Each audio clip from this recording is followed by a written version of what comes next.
बिहार में 2 जुलाई तक भारी बारिश का अलर्ट। नेपाल बॉर्डर और उसके आसपास के 7 जिलों के लिए विशेष चेतावनी। प्रदेश के कई हिस्सों में बिजली गिरने की भी आशंका। रांची में लगातार कम हो रही कोरोना मरीजों की संख्या। बीते दिन कोरोना की दूसरी लहर के 97 दिन बाद मिले सबसे कम सिर्फ 2 मरीज।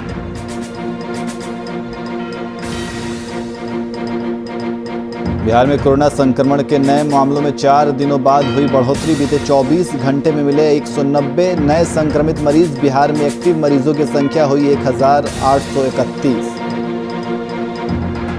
और कोरोना काल में झारखंड सरकार ने सरकारी कर्मचारियों को दी सौगात। एनपीएस के वेतन में राज्य का अंशदान बढ़ाकर हुआ 14%। सरना मसना के सौंदर्यीकरण को भी मिली मंजूरी।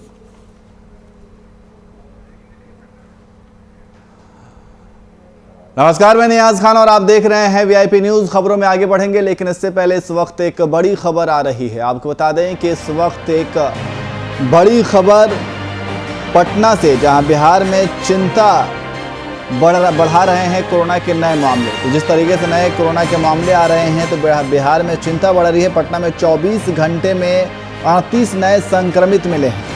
तो बिहार में 24 घंटे में नए संक्रमितों का आंकड़ा अब 169 से 190 पर पहुंच चुका है। तो राजधानी पटना में नए संक्रमितों की संख्या बढ़ी है। पटना में 19 से 38 पहुंच गई नए संक्रमितों की संख्या। और नए संक्रमणों के आंकड़ों में अब उतार चढ़ाव के साथ खतरे की घंटी भी देखी जा रही है। तो बिहार में कोरोना के मामलों में लगातार अब बढ़ोतरी देखी जा रही है।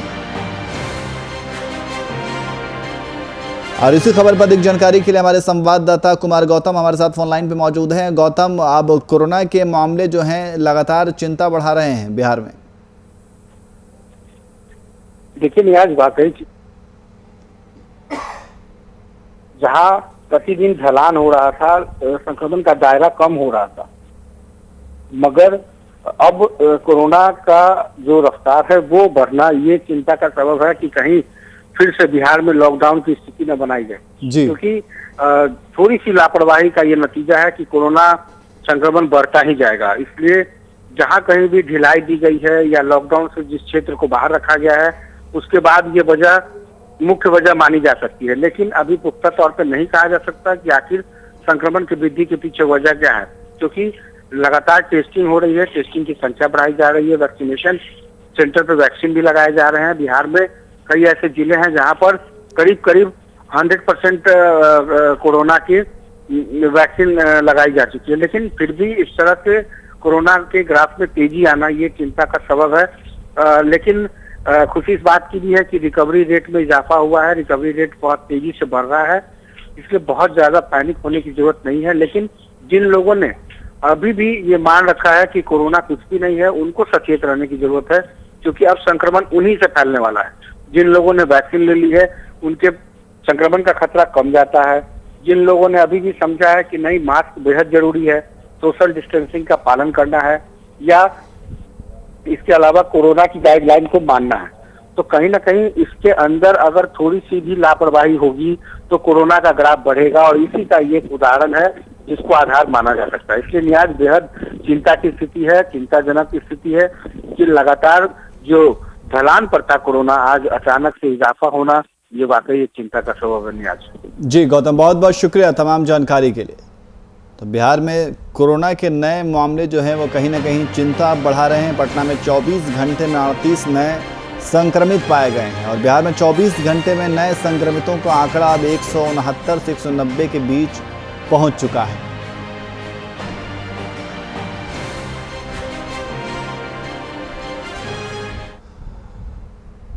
अब खबरों में आगे बढ़ते हैं। बगहा के रामनगर ब्लॉक में मानसून की बारिश से पंचायत के सभी रास्तों का हाल बेहाल हो गया है। वहीं सिमरहनी दोन डुमरी गांव गोवर्धना थाना से रामनगर मुख्यालय जाने वाले मार्ग को सिघा नदी ने पक्की सड़क को अपने में समाहित कर लिया है, जिसके कारण आवागमन पूरी तरह से बाधित हो गया है। वहीं पुलिस थाने की गाड़ी भी नहीं निकल पा रही है। इसी संबंध में गोवर्धना थाना अध्यक्ष शंभू मांझी ने बताया कि हम लोगों को नदी पर गश्ती के लिए ट्रैक्टर का सहारा लेना पड़ता है। वहीं ग्रामीण रवि कुमार गुप्ता का कहना है कि हम लोगों का हाल चाल लेने अभी तक कोई पदाधिकारी नहीं आया।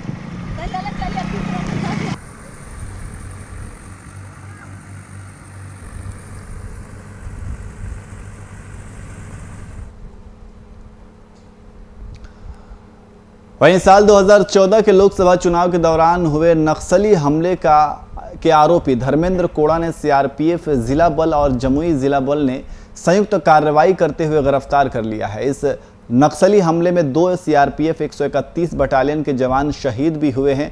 बता दें कि सीआरपीएफ मुंगेर जिला बल और जमुई जिला बल की नक्सलियों के खिलाफ की गई कार्रवाई के दौरान साल 2014 में लोकसभा चुनाव के दिन गंगटा जंगलों में भी, तो आपको बता दें कि टीम के संयुक्त कार्रवाई से वह पकड़ा गया है। फिलहाल पुलिस न्यायिक कार्रवाई में जुटी हुई है। हमने एक ज्वाइंट ऑप्शन लॉन्च किया था जिसमें हमारी सीआरपीएफ 215 और गंगटा थाना पुलिस और लक्ष्मीपुर थाना पुलिस एक ज्वाइंट टीम थी जिसमें यह गिरफ्तारी हुई है। आपको याद होगा कि लोकसभा 2014 के दौरान भीमबांध एरिया में आईडी ब्लास्ट हुआ था, तो उस केस में यह वांछित था और परवेज का सहयोगी रहा है, जो मैंने सचिव है पूर्वी झारखंड, उसका बहुत ही करीबी रहा है जी। और कोई मामले में इसकी संलिप्तता सर आई है? और हम वेरीफाई करा रहे हैं अन्य जिलों से जी, क्योंकि ये बहुत दिन से फ्रॉड चल रहा था और ये एक अच्छी कामयाबी सीआरपी और हमारी मुंगेर पुलिस। 2014 में क्या घटना घटी थी? 2014 में लोकसभा चुनाव के दौरान जो है सो हमारी सीआरपीएफ की टीम जा रही थी और उसी आईडी में रास्ते में आईडी लगा दिया गया जिसमें हमारे सीआरपीएफ 131 बटालियन के 2 जवान शहीद हो गए।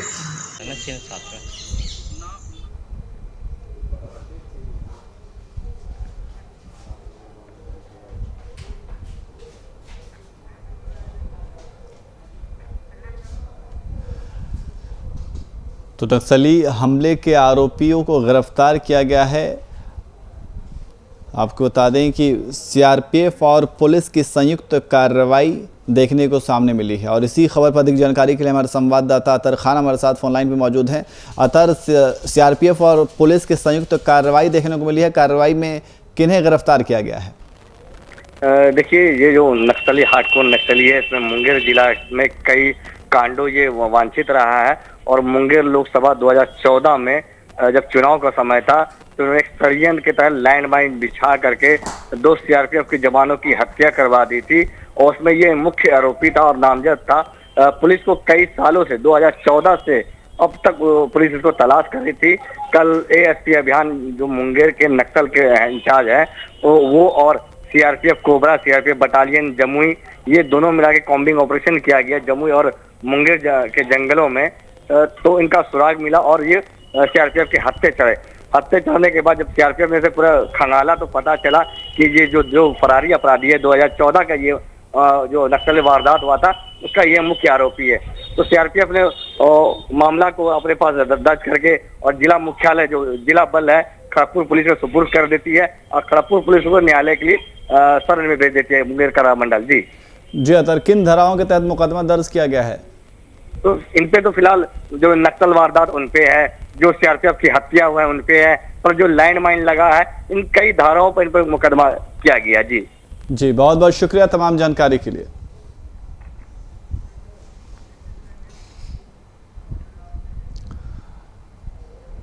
वहीं केसरिया पुलिस को एक बड़ी कामयाबी हासिल हुई है, जहां केसरिया थाना पुलिस ने भारी मात्रा में अंग्रेजी शराब के साथ यूपी के 3 कारोबारियों को गिरफ्तार कर लिया है। दरअसल पुलिस को सूचना मिली कि शराब माफियाओं द्वारा यूपी से मोतिहारी के रास्ते मुजफ्फरपुर के साहेबगंज शराब की खेप ले जा रही थी, जिसके बाद केसरिया थाना अध्यक्ष कलीम खां के नेतृत्व में टीम गठित कर गुप्त सूचना के आधार पर एक ट्रैक्टर पर लदे 63 कार्टून विदेशी शराब यानी कि 540 लीटर शराब की बड़ी खेप को जब्त कर लिया गया है और साथ ही एक मोटरसाइकिल को जब्त कर 3 कारोबारियों के ऊपर गिरफ्तार कर लिया गया है। ट्रैक्टर से कोटवा भया बजिया होकर साहेबगंज की तरफ जा रही थी। अच्छा, साहेबगंज जी। उत्तर प्रदेश से इसमें किसी की गिरफ्तारी भी है सर? 3 गिरफ्तारी। कहाँ के हैं लोग? उत्तर प्रदेश के लोग हैं, कुशीनगर। तो पुलिस को एक बड़ी सफलता हाथ लगी है। अंग्रेजी शराब के साथ यूपी के 3 कारोबारियों को गिरफ्तार किया गया है। तो केसरिया पुलिस को इस तरीके से एक बड़ी कामयाबी हासिल हुई है, जहां भारी मात्रा में अंग्रेजी शराब के साथ यूपी के 3 कारोबारियों को पुलिस ने गिरफ्तार किया है। दरअसल पुलिस को सूचना मिली कि शराब माफियाओं द्वारा यूपी से मोतिहारी के रास्ते मुजफ्फरपुर के साहिबगंज शराब की खेप ले जाई जा रही है, जिसके बाद केसरिया थाना अध्यक्ष कलीम खां के नेतृत्व में टीम गठित कर गुप्त सूचना के आधार पर एक ट्रैक्टर पर लदे 63 कार्टून विदेशी शराब यानी कि 540 लीटर शराब की बड़ी खेप को जब्त कर लिया गया है।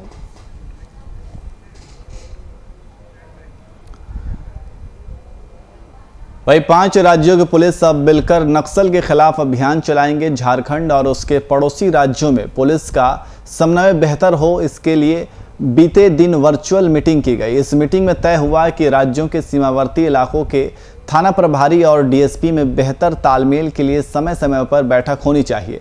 वहीं नक्सल अभियान चलाकर ओडिशा के डीजी की अध्यक्षता में झारखंड, बिहार, उड़ीसा, छत्तीसगढ़ और पश्चिम बंगाल के डीजी और मुख्यालय स्तर के तमाम अधिकारी शामिल रहे। बैठक में मुख्य रूप से नक्सल को लेकर विशेष चर्चा की गई, जिसमें आपसी समन्वय बनाकर अभियान चलाने पर भी सभी की सहमति बनी।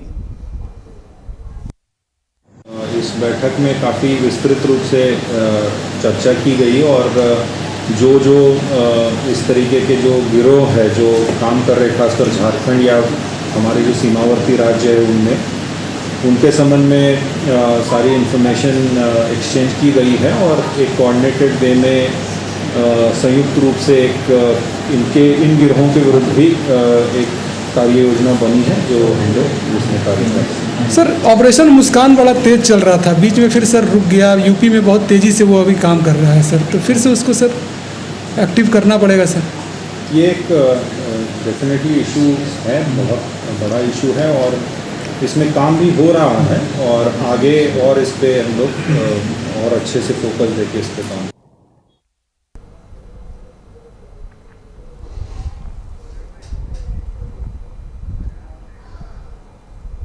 और गिरिडीह के गांवा प्रखंड में कोविड से हुई मौतों का कांग्रेस पार्टी के कार्यकर्ता सर्वेक्षण करेंगे, जिसके लिए प्रखंड कांग्रेस कमेटी ने बीते दिन एक बैठक का आयोजन किया। बैठक की अध्यक्षता प्रखंड अध्यक्ष नंदू सिन्हा ने की, जहां मौके पर धनवार विधानसभा प्रभारी मरगूब आलम भी मौजूद रहे। वहीं बैठक में आगामी अगस्त माह से आईसीसी और झारखंड प्रदेश कमेटी द्वारा निर्धारित आउटरीच सर्वेक्षण कार्यक्रम शुरू करने पर भी चर्चा की गई। मौके पर फैसला लिया गया कि पार्टी के कार्यकर्ताओं द्वारा हर प्रखंड से बीते महीने कोरोना से हुई मौत के आंकड़ों का सर्वेक्षण किया जाएगा। सर्वेक्षण का रिपोर्ट पार्टी के वरीय अधिकारियों के पास भेजी जाएगी और साथ ही बैठक में उपस्थित लोगों को आउटरीच सर्वे प्रपत्र भरने का तरीका बताया गया। इस बैठक में अल्पसंख्यक अध्यक्ष जिशान खान, कांग्रेस नेता रणधीर चौधरी, शुभम सिन्हा समेत दर्जनों कांग्रेस कार्यकर्ता मौजूद रहे। आज गांवा प्रखंड कांग्रेस कमेटी के अध्यक्ष श्री नंदू सिन्हा जी के अध्यक्षता में एक कार्यक्रम जो कि एआईसीसी से निर्धारित हुआ है, आउटरीच, जिसमें प्रखंडवार 10 कोरोना योद्धा को चिन्हित कर उन कोरोना योद्धाओं से आउटरीच कर कार्यक्रम का सर्वे पत्र जो है फुलफिल करवाना है, उसको भरवाना है, ताकि सरकार के पास सही आंकड़ा यहाँ से जा पाए, हर ब्लॉक से जा पाए और किसको कौन किस एरिया में किस प्रखंडवार ये डाटा सुचारू रूप से निकले इस सर्वे प्रपत्र को भरने पर कि किस प्रखंड में कितने लोग संक्रमित हुए और कितने लोगों की मृत्यु हुई, इसका सही आंकड़ा मिल पाए। वहीं गिरिडीह शहर से सटे मुसफ्डी स्थित प्राथमिक विद्यालय की जमीन पर अवैध कब्जा के खिलाफ बीते दिन भाकपा माले की टीम ने निरीक्षण किया। इस दौरान वहां के स्थानीय ग्रामीणों से जमीन की किस्म की पूरी जानकारी हासिल कर इस पर सरकार से पहल करने की मांग की है। वहीं मौके पर विद्यालय की प्राध्यापिका गीता कुमारी ने कहा कि विद्यालय की ज़मीन को वहां के स्थानीय व्यक्ति द्वारा अवैध कब्जा किया जा रहा है, जबकि ये ज़मीन सरकारी है। इस पर विद्यालय का 4 दीवारी बनाई जानी है। वहीं इधर भाकपा माले की टीम में निशांत भास्कर और प्रीति भास्कर की अगुवाई में वहां के शिक्षकों और ग्रामीणों से इसकी जानकारी ली और इसके खिलाफ आंदोलन करने की बात कही गई है। भाकपा माले से और आज हमें एक सूचना मिली थी भाकपा माले को कि एक सरकारी ज़मीन है हरिचक स्थित मौसबडी में एक स्कूल है उत्क्रमित मध्य विद्यालय। तो हम लोग आज भाकपा माले की टीम आई हुई थी और ये हम जानकारी चाह रहे थे कि क्या शिकायत है इनकी। हमने शिकायतकर्ता जो यहाँ की प्रधानाध्यापक हैं मिसेस गीता जी, उन्होंने बताया कि इस ज़मीन में कुछ खेल का मैदान है। इस खेल के मैदान में जहाँ बच्चे खेलते हैं उस ज़मीन को कुछ लोगों द्वारा कब्जा किया जा रहा है, घेराबंदी किया जा रहा है, जो कि गलत है, गैरकानूनी है। ये ज़मीन उनके अनुसार ये ज़मीन सरकारी है, गैर मजरूआ है। और यहाँ पर जब ये स्कूल का निर्माण हो रहा था उस वक्त डीएसए साहब ने, डीएसए महोदया ने ये कहा था कि भाई ये स्कूल, ये जो ज़मीन है ये स्कूल का ज़मीन है और हम लोग जल्द इस पर या तो आप बाउंड्री वॉल हम लोग करा सकते हैं। यहाँ का अध्यक्ष जो कि स्कूल का देख रेख हम भी करते हैं। ज़मीन है जीएम प्लाट का है, जो कि इस ज़मीन जो है उसको बीओ साहब बोला था कि ना ज़मीन जो कि स्कूल में रहेगा। वीडियो साहब उत्तम प्रसाद जो वीडियो था वो ही बोला कि कंपाउंड का टेंडर हम निकलवा देंगे। क्या ज़्यादा क्या होगा। यहाँ जैसे हम लोग आवेदन दिए हैं ज़मीन का, डीसी साहब के दिए, लाइट डीसी साहब के दिए हैं। हम सरकार से चाहते हैं कि इस पर जो बच्चा लोग खेलता था वो बना रहे और कंपाउंड के लिए सरकार दे स्कूल का। उससे लिए कोई माफिया चाहे कोई लोग इसको ले नहीं सके, हड़प नहीं सके और बच्चे लोग इस ज़मीन पर खेले रहे। यही सरकार से निवेदन है, आग्रह है, प्रार्थना है। स्कूल को बच्चा जो खेल कूद के लिए है, थोड़ा सा ज़मीन है, उसके लिए बच्चा के बहुत सा दिक्कत होता है। तो कुछ थोड़ा ज़मीन को मैंने दूसरा आदमी को चाहता है कि मैं उसमें कुछ घेराबंदी करके अपना मैंने कुछ फसल उपजाएंगे, लेंगे, तो बच्चा लोग कहाँ जाएगा खेल कूदने के लिए। इसलिए हम चाहते हैं कि फैलाइन जगह रहे, सभी बच्चा के गांव वाला के सभी के लिए सुरक्षित होगा, कभी ग्रामीणों को कि अच्छा हो, भलाई हो। वहीं औरंगाबाद के मदनपुर थाना क्षेत्र के खिरियावा गांव में जमीनी विवाद को लेकर भाई भाई में हुई हिंसक झड़प में तकरीबन आधा दर्जन से ज्यादा लोग घायल हो गए हैं। सभी घायलों को ग्रामीण के सहयोग से मदनपुर सामुदायिक स्वास्थ्य केंद्र लाया गया, जहां उनका इलाज चल रहा है। वहीं घटना की सूचना मिलते ही मदनपुर थाना की पुलिस मौके पर पहुंचकर प्राथमिकी दर्ज करते हुए मामले की तहकीकात में जुट गई है। पीड़ितों ने अपने ही परिवार के लोगों पर मारपीट करने का आरोप लगाया है, जिसमें 2 लोगों को नामजद अभियुक्त बनाया गया है। घर में घींच के मारा है तीनों के, चारों के। लड़ाई किस लिए हुई?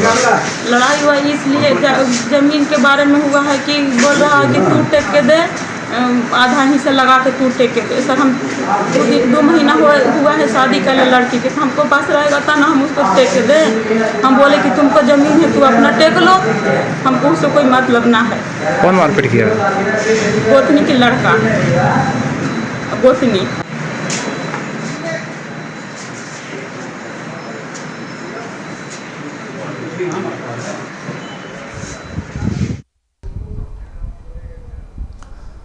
वहीं मुंगेर में तारापुर पुलिस ने मोटरसाइकिल चोर गिरोह का पर्दाफाश किया है। वहीं गुप्त सूचना के आधार पर तेलडीहा मोड़ के पास छापेमारी कर 3 चोरों की मोटरसाइकिल के साथ 3 चोरों को गिरफ्तार किया गया है। पुलिस ने मुन्ना, हसन और सुनील को इस मामले में गिरफ्तार किया है। फिलहाल पुलिस इन तीनों चोरों का आपराधिक इतिहास खंगालने में जुटी है।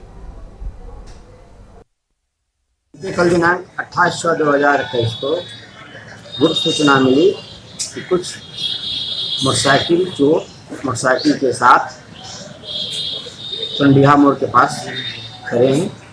इस सूचना पे थानाध्यक्ष तारापुर के द्वारा शीघ्र कार्रवाई की गई और 3 चोरी की मोटरसाइकिल के साथ 3 लोगों को गिरफ्तार किया गया है।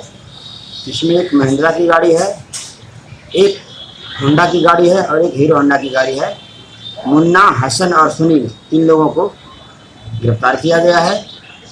एक गाड़ी मुफस्सिल थाना की लूट की गाड़ी भी जांच में पाई गई है, जो वर्ष 2014 में मुफस्सिल थाना से लूटी गई।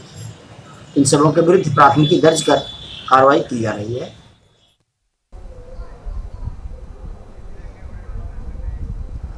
और सिमडेगा पुलिस को एक बड़ी सफलता हाथ लगी है, जहां पुलिस ने रंगदारी के मामले की तहकीकात करते हुए बिहार से खूंखार नक्सली को धर दबोचा। बताया जा रहा है कि सिमडेगा पुलिस के तकनीकी सेल और जाबाज अफसरों द्वारा सफलता हासिल की गई। ये कड़ी में सिमडेगा एसपी ने एक बड़े नक्सली को गिरफ्तार करने के लिए सिमडेगा पुलिस टीम को नगद पुरस्कार से पुरस्कृत किया। निरीक्षक सह थाना प्रभारी सिमडेगा, थाना प्रभारी पाकरटांड के नेतृत्व में विशेष पुलिस टीम गठित की गई, जिसने सूचना तंत्र आधारित छापामारी के लिए रांची होते हुए बिहार राज्य के अरवल के लिए कूच किया और यह टीम अंत में पालीगंज थाना क्षेत्र पटना जिला जा पहुंची। 3-4 दिनों के अथक प्रयास के पश्चात सिमडेगा पुलिस ने पटना जिला अंतर्गत खीरी मोड़ थाना के इमामगंज बाजार जामहारू निवासी लंबा, गोरा और हट्टा कट्टा गणेश प्रसाद उर्फ गणेश साह उर्फ हिप्पी को पालीगंज बिहार के अतिरिक्त पुलिस बल के साथ पालीगंज थाना क्षेत्र के उदयपुर अंकुरी में धर दबोचा। तलाशी के दौरान लेवी ब्यौरा पुर्जा मिला। लेवी के लिए प्रयुक्त 2 मोबाइल सेट भी जब्त किए गए। पूछताछ के दौरान गणेश प्रसाद उर्फ गणेश साह उर्फ हिप्पी ने पाकड़ थाना से संबंधित फोन पर धमकी देकर लेवी मांगने का अपराध स्वीकार लिया।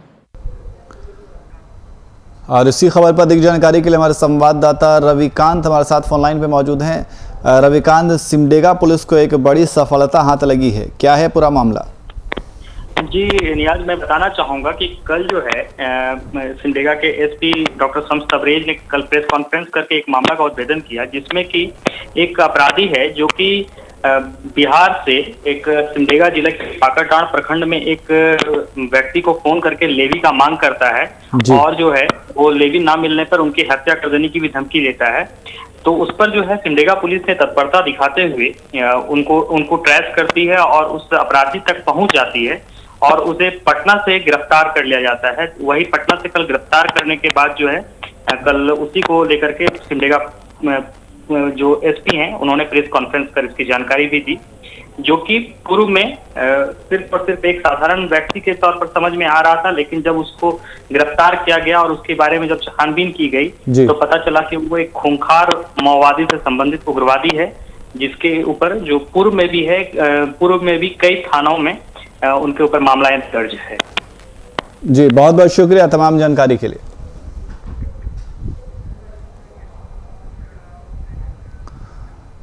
वहीं 2014 में केंद्र में बीजेपी की सरकार बनने के बाद प्रधानमंत्री मोदी ने उसी साल 11 अक्टूबर को लोकनायक जयप्रकाश नारायण की जयंती पर सांसद आदर्श ग्राम योजना की शुरुआत की थी। योजना तो जोर शोर से बनी, लेकिन कई गांवों में यह धरातल पर नहीं उतर सकी। चतरा में साल 2020 में बीजेपी सांसद सुनील सिंह ने मयूरहंड प्रखंड के हुसिया पंचायत को गोद लिया था। इसे आदर्श ग्राम के रूप में विकसित करने का लक्ष्य भी रखा गया, लेकिन करीब 1 वर्ष बाद भी स्थिति जस की तस है। इस पंचायत के लोग आज भी सड़क, स्वास्थ्य, शिक्षा और सिंचाई जैसे मूलभूत सुविधाओं से महरूम हैं। वहीं जब इस मामले में बीजेपी जिलाध्यक्ष से बात की गई तो उन्होंने गांव में बुनियादी सुविधाएं बहाल करने की कवायद तेज करने की बात कही और कहा कि यहां जल्द विकास होगा।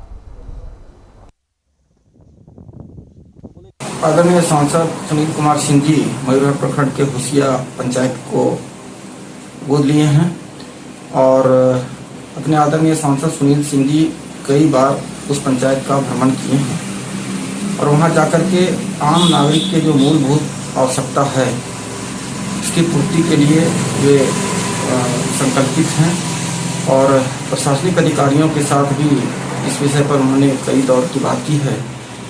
उपायुक्त चतरा का भी उस पंचायत में दौरा हुआ है। जब चुनाव का टाइम आता है तब कहते हैं बोल नहीं ये देंगे वो देंगे ऐसे देंगे वैसे देंगे। जब ले लेते हैं सब कुछ कलेक्शन में खड़ा होके तब कुछ दमे नहीं रहता है। अगला पास कुछ दम नहीं रहता है।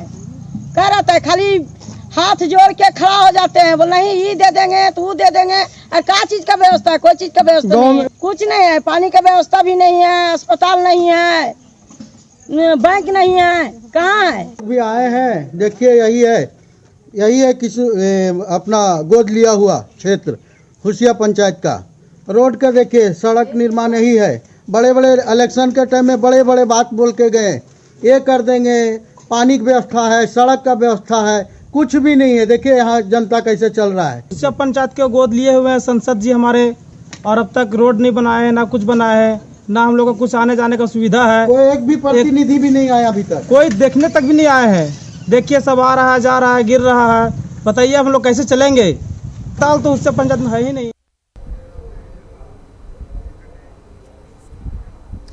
और फिलहाल बुलेटिन में इतना ही। देश और दुनिया की तमाम खबरों के लिए देखते रहिए VIP न्यूज़। नमस्कार।